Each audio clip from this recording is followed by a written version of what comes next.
Well, I told my dogs to stay right here because this is where we're camped, and I could hear all the way from camp all the way over here. I'll show you. Like right here is where I've been hanging up my hammock.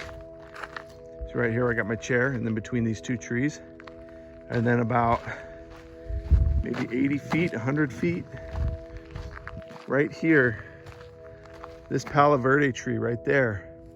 Let's go take a look and I'll show you what I found.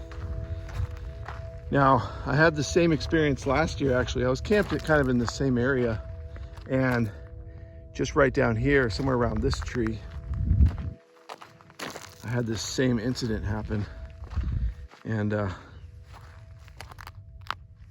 they've quieted down now, but it's a huge swarm of bees. And I think they're basically migrating, because when it happened last year, it was just a huge wad of them in this tree, right at eye level, just on the edge of the wash right here. And I went to grab my camera to shoot some video, and I came back, they were totally gone. So we might see them take off. That would be kind of cool to capture, because it's going to be a huge swarm. Like I said, I could hear them all the way. So they're at the base of this tree right here. I noticed them in the wash this morning. You know, I saw a couple hundred, but there's tons in there. There are tons, because there's my camp all the way over there, back behind these trees. And I could hear them. Just stepped out of my trailer and they were swarming around here. And I really don't want to get too close. This would be so stupid of me, just to get some good footage of the bees, but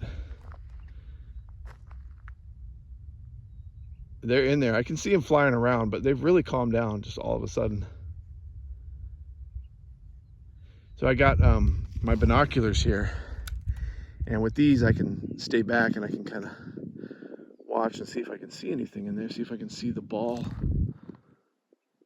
of bees. But it really looks like they're congregating right down here at the base. Let's see if I come over here. You know, they always talk about killer bees, and I'm used to like yellow jackets and honeybees, and they can be pretty vicious too. Okay, now this is as close as I'm gonna get.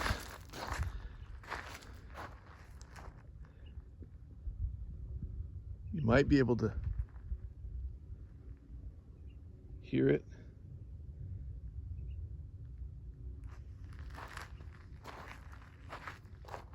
I'm walking closer. This is stupid.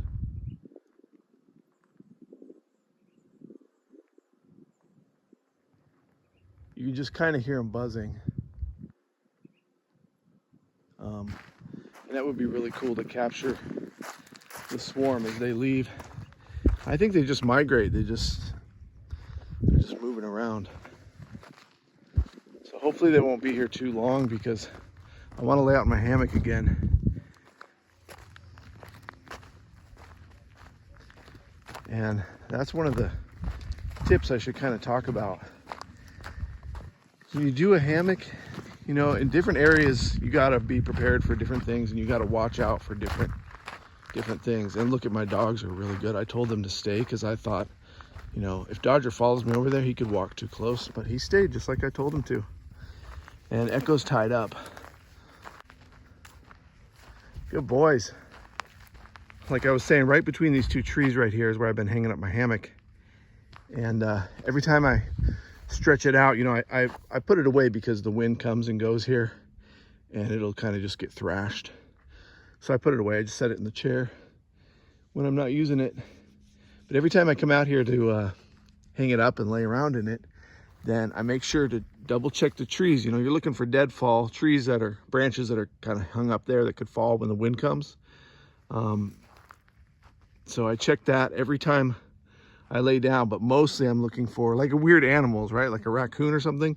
But honestly, really bees, like, because I know the bees will move in, and they could be really quiet. You might not hear them. And when you get on your hammock and you're kind of moving these trees around a little bit, you could disturb them, and then they're going to attack you inside your hammock. And also, of course, I checked for snakes. down here. The lizards are starting to come out here in Quartzsite. It's really interesting because as it gets warmer, the bigger lizards start to come out. First, it was just little tiny ones. And to me, this is like one of the biggest ones I've seen. And man, that guy's active. He's digging out little bugs in this little rotten stick.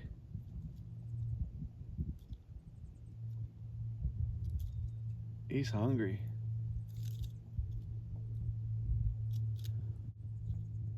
And so I got Echo here, and he's sitting here watching this lizard. And he was kind of getting a little bit excited. I've seen dogs and they kind of go crazy for the lizards out here. And you know, they'll start barking at them or they'll chase every single one. Luckily, Echo doesn't chase them too much. He'll chase a lizard just a few feet and then he gives up. He realizes it's nothing interesting. So I just had him sit here because he was looking a little too intently at the lizard, like he wanted to walk over it. And I thought, well, it's fine if he walks over there. He's not going to bite it or anything. And I mean, the lizard's going to take off. He wouldn't even be able to catch it. Those things are so fast. But I decided it's best if I encourage my dogs to basically stay away from all reptiles. And you see, he's really looking at it intently.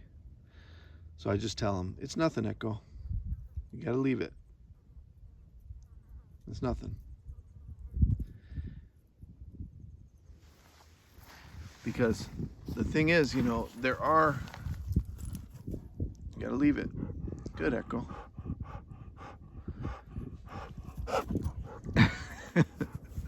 There are poisonous lizards, like there's a Gila monster.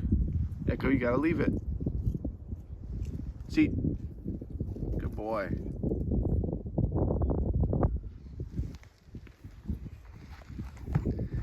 But, of course, the real concern is snakes. So I think the rule that I'm adopting now with the dogs is whatever reptile it is, they need to stay away from it. Even though they're not gonna harm it or bite it or anything or mess with it, I just want them to know if it's a reptile, they need to keep their distance. So he's doing pretty good.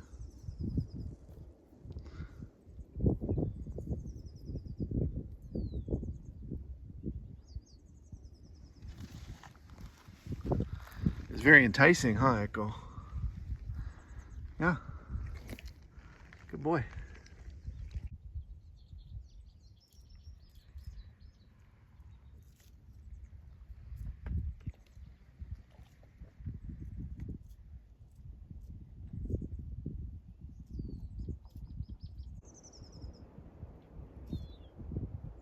Ecosite.